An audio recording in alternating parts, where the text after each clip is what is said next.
حضرت علی کا فرمان ہے، اگر دنیا فتح کرنا چاہتے ہو تو اپنا لہجہ دھیما رکھو، کیونکہ لہجے کا اثر تلوار سے بھی زیادہ ہوتا ہے۔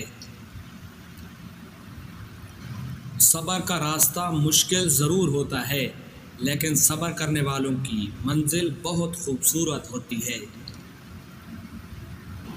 کسی پر تب تک بھروسہ نہ کرو جب تک تم اسے اپنے لیے غصے میں نہ دیکھ لو۔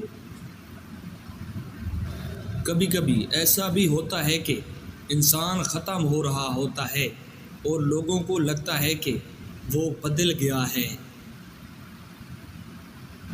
ہو سکتا ہے جس چیز کے لیے تم روتے ہو وہ بس تم سے ایک ہی دعا کی دوری پر ہو۔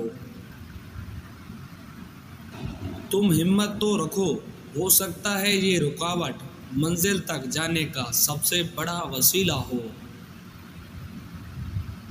ہمارے نبی صلی اللہ علیہ وسلم نے فرمایا، اپنے نصیب کو کبھی برا مت کہا کرو، کیونکہ یہ تمہارا نصیب ہی ہے کہ تم میری امت میں ہو۔ اس انسان پر بھروسہ کرو جو تمہاری 3 باتیں جان سکے: مسکراہٹ کے پیچھے کا دکھ، غصے کے پیچھے کا پیار اور چپ رہنے کی وجہ۔ ضروری نہیں کہ محبت ہو تو ہر وقت باتیں بھی ہو، خود کو کسی کی امانت سمجھ کر رہنا بھی محبت ہوتا ہے۔ صاف دل والے لوگوں کی 5 نشانیاں ہیں۔ نمبر 1، وہ بہت جلدی جذباتی ہو جاتے ہیں۔